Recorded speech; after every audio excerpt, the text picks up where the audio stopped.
Chers amis téléspectateurs, je vous salue dans le beau et précieux nom de Jésus-Christ. Nous avons par cette émission établi une relation et nous avons le témoignage de ceux qui nous écoutent, ceux qui nous encouragent à persévérer dans ce ministère, car cela porte du fruit et quand cela touche le cœur des hommes et des femmes, et quand cela produit un effet, un impact dans une vie. Donc, c'est en émission La Voix du Christ par les ondes. Et aujourd'hui, nous voulons parler d'encouragement. Tout homme a besoin d'encouragement, car les multiples problèmes, il en existe de toutes sortes et de toute taille, et dans la vie de tout un chacun. Il n'y a pas un homme ou une femme qui peut dire qui ne rencontre pas de difficultés dans cette vie, qui ne rencontre pas de problèmes. Mais nous allons, à travers la vie d'un homme, dans la parole de Dieu, nous prendre exemple pour manifester l'amour de Dieu dans notre vie, pour manifester la joie de Dieu dans notre vie, surtout à l'endroit de notre prochain. Car quiconque veut être heureux doit travailler à rendre heureux son prochain. Qui veut demeurer dans la joie doit travailler à mettre quelqu'un d'autre dans la joie. Et comme la joie et la bonne humeur est communicatrice, nous saurons que par là, nous avons semé quelque chose dans le cœur des autres et cela nous retournera en bien et même multiplié. Donc, nous allons voir Barnabas, l'homme qui encourage. Barnabas, l'homme qui encourage. Et pour cela, nous allons aller dans Actes des Apôtres, chapitre 4, verset 36. Il est écrit que Joseph, celui que les apôtres surnommaient Barnabas, ce qui signifie fils d'encouragement, un lévite originaire de Chypre. Il est vrai que les lévites sont des serviteurs de Dieu parmi le peuple juif, mais lui n'était pas à Jérusalem, n'était pas né à Jérusalem, n'était pas né en Israël, mais à Chypre. Et certainement qu'il a migré vers sa terre natale. Et là, ce que Dieu a mis dans son cœur, certainement, ayant connu Christ, et a accepté Christ, il a œuvré selon la parole de Dieu. Il a œuvré selon la volonté de Dieu. Et son comportement a été si remarquable, si positif, que les disciples, les apôtres de Jésus, l'ont surnommé Barnabas. Sinon son nom c'était Joseph. Et ce qui signifie fils d'encouragement. Ça veut dire qu'il avait ce ministère qu'on peut appeler le don complémentaire pour encourager, pour relever, pour exhorter. Donc c'est cela qui avait valu comme surnom en ce qui concerne ce Joseph-là. C'est pour vous dire que les bonnes choses vous suivent, même sur la terre, et les gens vous reconnaîtront. Si vous êtes gentil, vous êtes un homme vraiment qui encourage, les gens vous donneront un nom favorable. Mais si vous êtes un homme méchant, un voleur, un adultère, un ivrogne, c'est par ce nom aussi que les gens vont vous nommer. Et je vais vous dire aujourd'hui que Satan vous appelle par votre péché, mais Dieu vous appelle par votre caractère, l'accomplissement de la promesse de Dieu dans votre vie. Donc, suivons Dieu afin d'avoir une réputation honorable, que cela puisse être évident, parce que la réputation vaut mieux que tout autre sacrifice. Donc, au chapitre 37, il est écrit que en ce temps-là, Barnabas lui-même, il a vendu un champ qu'il possédait, apportant l'argent et le déposa aux pieds des apôtres. C'était une inspiration de Dieu pour subvenir aux besoins de l'église. C'était une église naissante. Il n'y avait pas de moyens, il n'y avait pas de soutien. Mais le soutien se fait à l'intérieur. C'est comme toute église aujourd'hui. Les gens ont beau critiquer, l'œuvre de Dieu a besoin d'argent. Saul qui était un persécuteur, un pharisien, qui persécutait l'église, qui a assisté et qui a approuvé l'assassinat d'Étienne, qui maintenant avait la permission d'aller à Damas pour mettre les chrétiens qui suivaient la voie de Jésus, la doctrine de Jésus-Christ en prison, a été rencontré de façon miraculeuse sur la rue de Damas par un grand éclair. Il est tombé de son cheval là. Et lui s'est écrié, Seigneur, Seigneur, sans savoir qui il adorait. Mais quand Dieu te rencontre de façon spectaculaire, de façon surnaturelle, là, il n'y a pas de doute, il n'y a plus de questions. Ceux qui posent des questions encore sur leur foi, sur la parole de Dieu, n'ont pas encore rencontré l'Esprit Saint, n'ont pas encore rencontré, alléluia, la manifestation véritable de Dieu. Donc, il était rendu aveugle par cet éclair, par cette lumière vive. Il a continué à Damas. Et pendant 3 jours, il restait comme aveugle. Il ne mangeait ni ne buvait. Mais Dieu l'a conduit vers Barnabas, qui, dans son caractère d'encouragement, son caractère de pouvoir accueillir facilement, naturellement, avec confiance, ceux qui venaient dans le corps de Christ, il a voulu le présenter aux disciples. Mais le pasteur de Paul était encore si présent, si cuisant, que les apôtres ne voulaient pas le recevoir. Mais Barnabas a usé de son titre d'encouragement, de fils d'encouragement. Il a usé de son titre de celui qui exhorte, de celui en qui les disciples avaient confiance pour introduire Saul auprès des apôtres. Donc, Saul avait vu le Seigneur qui lui avait parlé et avec quelle assurance il avait prêché à Damas au nom de Jésus. C'est Barnabas qui a rendu ce témoignage-là. Parce que si c'est Paul ou Saul qui le disait, personne ne le croyait. Peut-être toi aussi, depuis tu te disais, à cause de ton passé, personne ne croit à ton témoignage. Personne ne croit à ta transformation. Personne ne croit que tu es réellement né de nouveau. Mais le Seigneur utilisait quelqu'un qui a une bonne réputation, qui a un bon ministère pour t'accompagner. Donc c'est pour dire, les hommes, les pères, il en existe toujours. Cherche, prie, Dieu va te montrer l'homme qu'il te faut pour t'encourager, pour t'accompagner, pour que ton ministère n'échoue pas. L'Acte des Apôtres toujours, chapitre 11, verset 21 est écrit, la main du Seigneur était avec eux, et un grand nombre de personnes crurent et se tournèrent vers le Seigneur. Et c'est dans cette unité de Saul et de Barnabas, alléluia, croyant au caractère de Barnabas et au ministère puissant de Saul, que les gens ont cru. Alléluia. Les deux sont formés un tandem de caractère et un tandem de puissance. Si vous lisez la parole de Dieu, quand il s'adressait à une autorité, il y a un fils du diable, comme le dit, qui venait pour contrecarrer, et qui s'appelle Elimas. Cela a invoqué le Seigneur, qui a rendu cet homme aveugle. Et cela a bousculé vraiment les habitudes. Et les gens ont cru réellement que Paul, effectivement, croit en Jésus-Christ, puisque Jésus-Christ a commencé à accomplir les miracles dans la vie de cet homme. Alléluia. Qu'on appelait Saul. C'est à partir de ce chapitre-là que son nom de Saul a été transformé en Paul. Saul est Satan. Saul, Père. Satan a été mis de côté. Et le Père a pris la place. Et Saul est devenu Paul pour agir avec puissance. Et là, sous la coupe de Barnabas. Alléluia. Il avait ce caractère d'encouragement.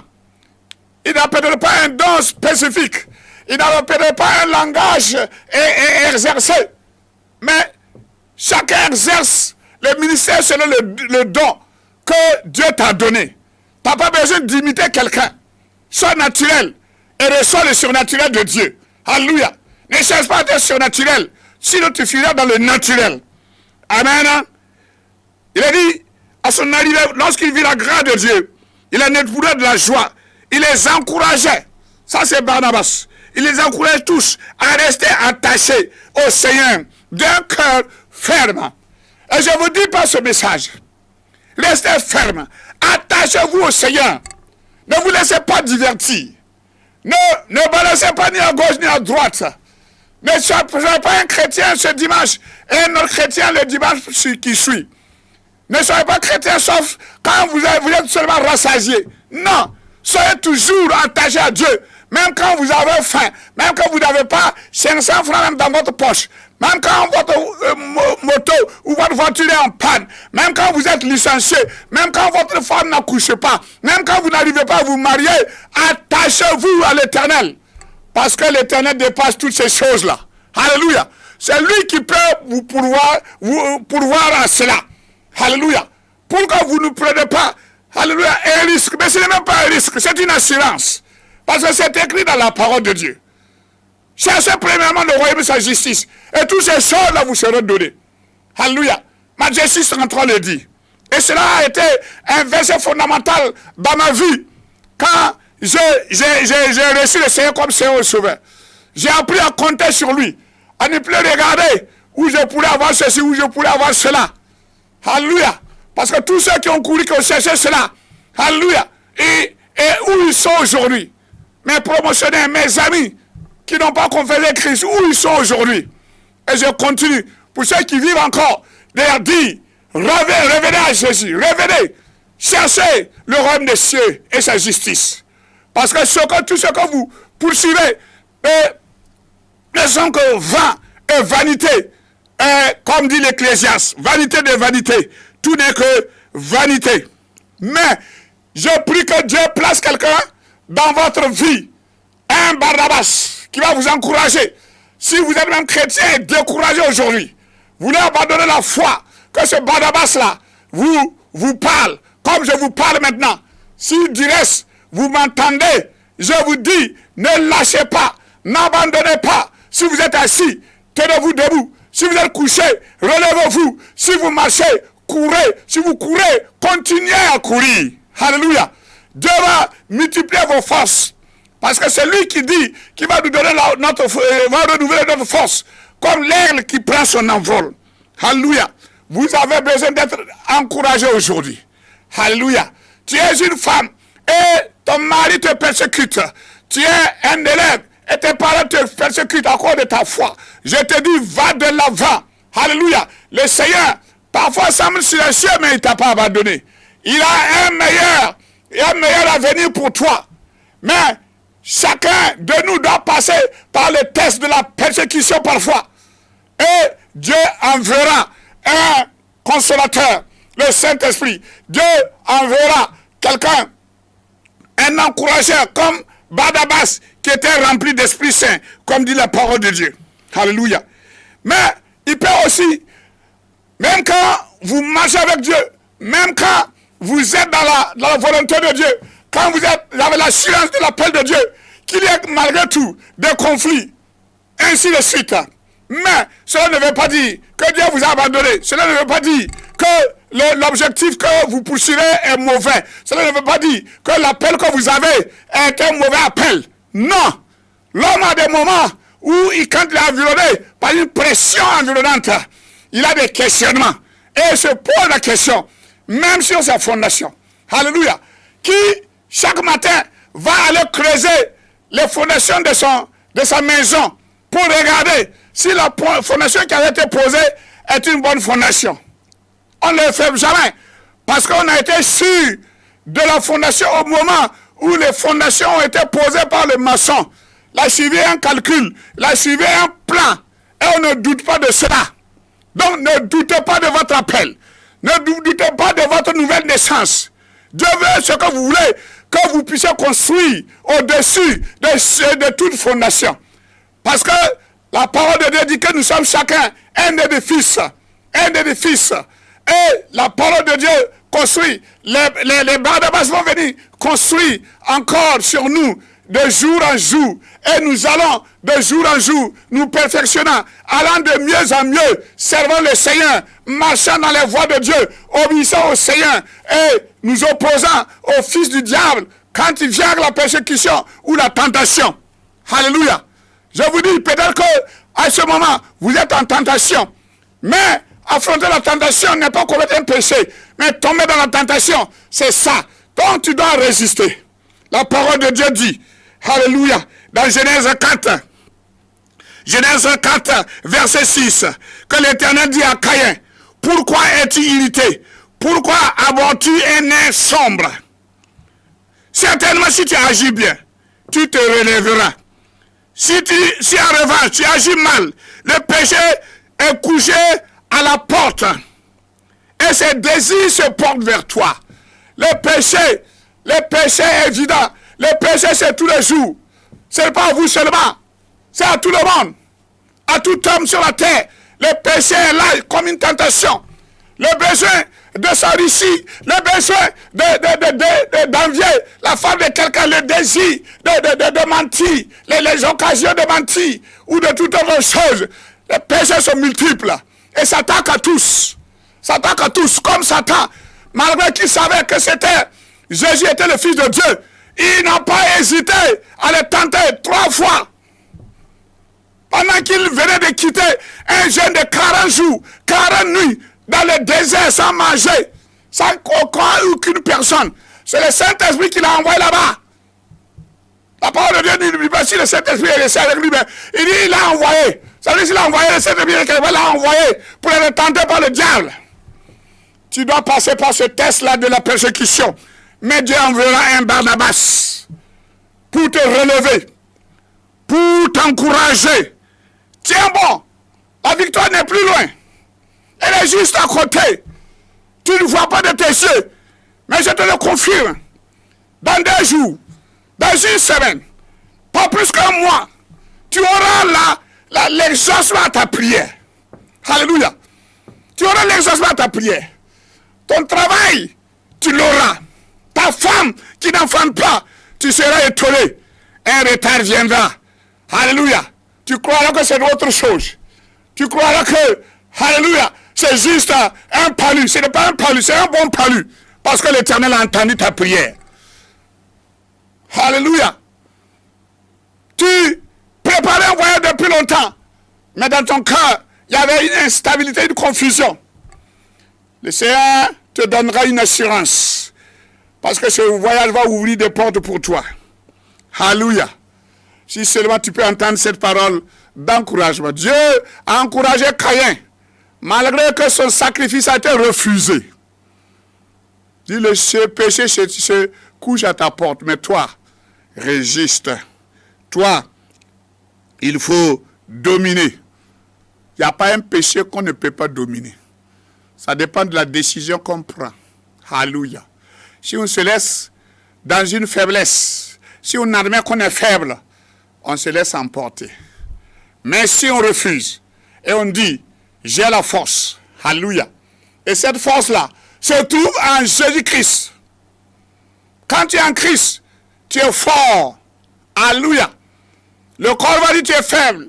Des hommes et des femmes vont dire, tu es faible, regarde comment tu es malade, regarde comment tu es couché, regarde comment tu as fait beaucoup de concours, regarde comment tu as été, il y a eu des déceptions de mariage.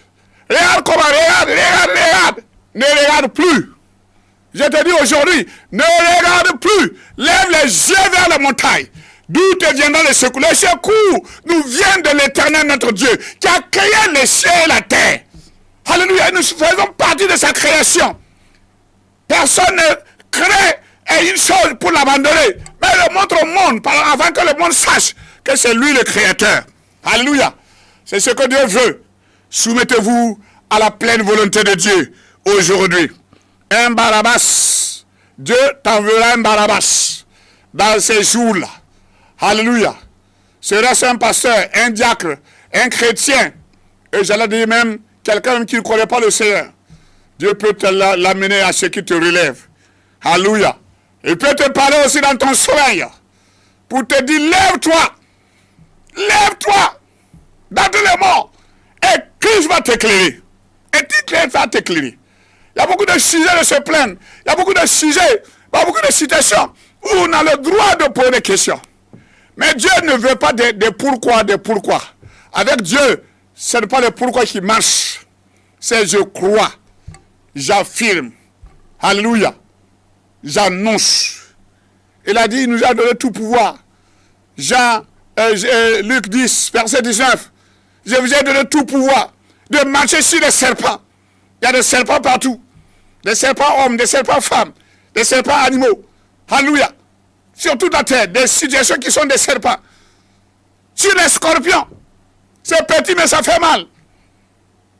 Des petites choses, mais qui peuvent te faire. Tu ne peux pas dormir toute la nuit. Un scorpion. Et c'est toute la puissance de l'ennemi. Parce que Jésus l'a dit à ses disciples. J'ai vu Satan tomber du ciel comme un éclair. Il vous a réclamé pour vous battre comme du froment.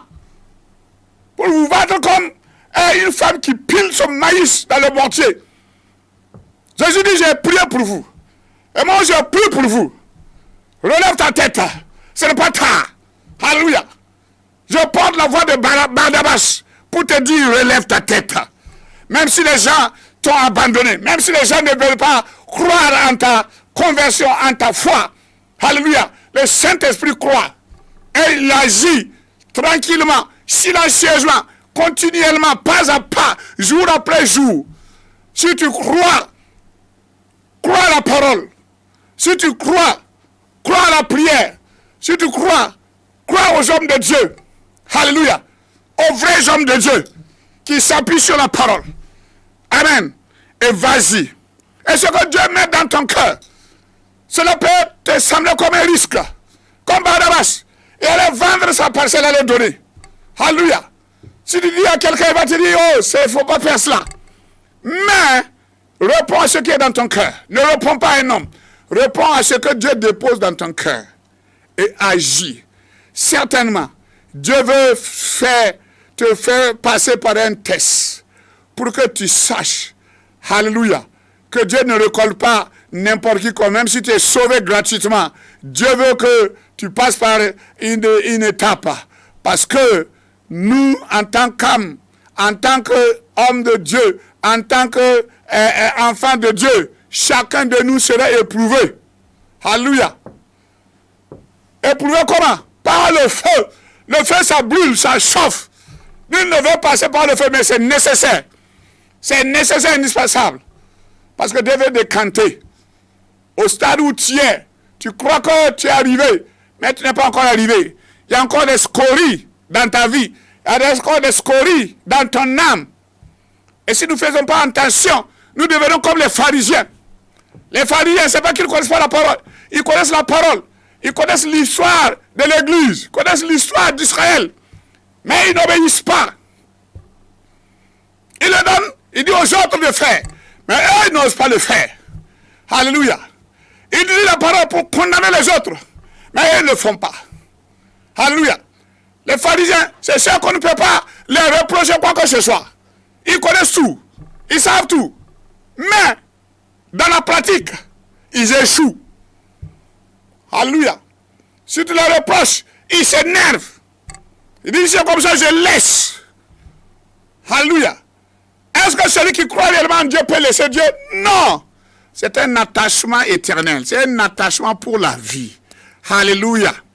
Et quelle que soit la situation, Dieu dit dans sa parole, ne crains pas celui qui peut tuer le corps et qui ne peut pas tuer l'âme, mais crains celui qui peut tuer le corps et l'âme. Alléluia.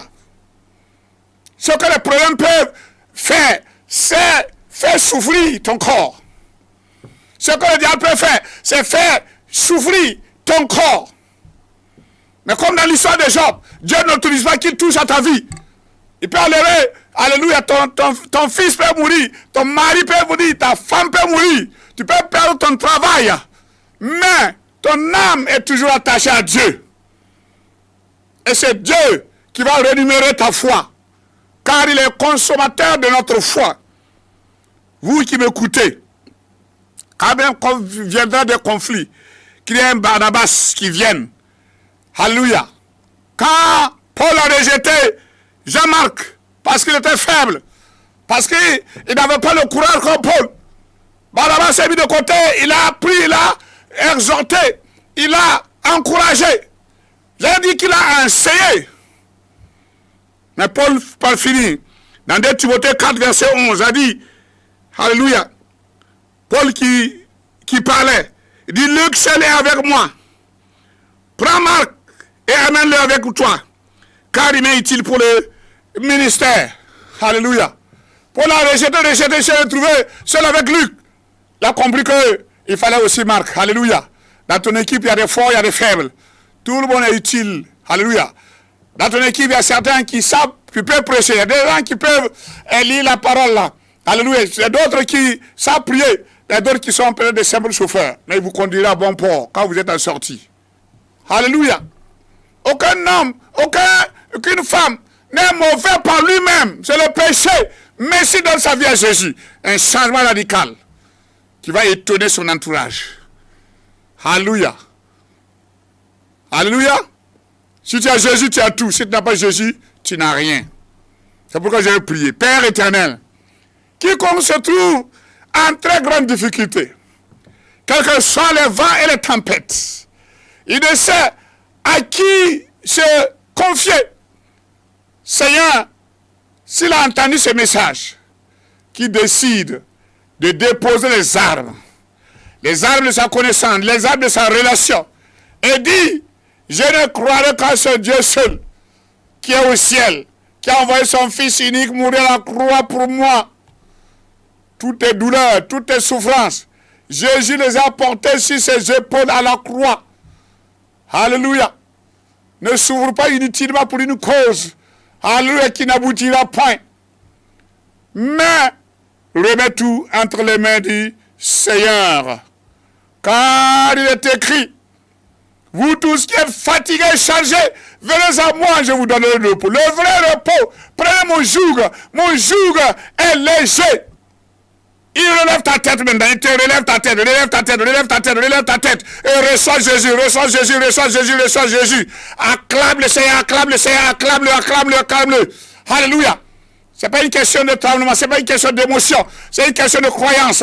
Tu crois à la parole, alléluia, et tu tiens mordicus. C'est cela ou rien. Que ça te bénisse, que la grâce abondante demeure dans ta vie, dans ton foyer, alléluia. Dans cette affaire que tu as commencé, et tu trembles, tu te dis, est-ce que je vais aller loin? Est-ce que je vais pas abandonner? Parce qu'il y a des crédits, il y a des dettes, il y a des impôts qui t'assaillent. Mais relève ta tête. Dieu envoie un Barnabas pour te secourir. Dieu envoie un Barnabas pour t'encourager. Dieu envoie son esprit même. Alléluia, pour accomplir un miracle dans ta vie. Reçois le miracle aujourd'hui. Reçois le miracle aujourd'hui. Car Dieu parle encore. Dieu, alléluia, a la puissance encore. Que le nom du Seigneur soit béni. Lève les deux mains et remercie le Seigneur. Remercie le Seigneur. Rends-lui toute la gloire. La parole de Dieu dit de dire merci. Avant que nos yeux nous voient, on dit merci. Avant que Lazare ne sorte du tombeau, Jésus a rendu grâce. Il a dit, Père, tu m'exauces toujours. Et je peux affirmer que Dieu m'exauce toujours. Et par cette prière, si tu crois, dis Amen. Et tu recevras ton exaucement. Maintenant, au nom puissant de Jésus-Christ, j'ai prié. Amen. Amen. Demeure dans la joie, dans la paix. Que ta joie soit permanente au nom de Jésus. Amen.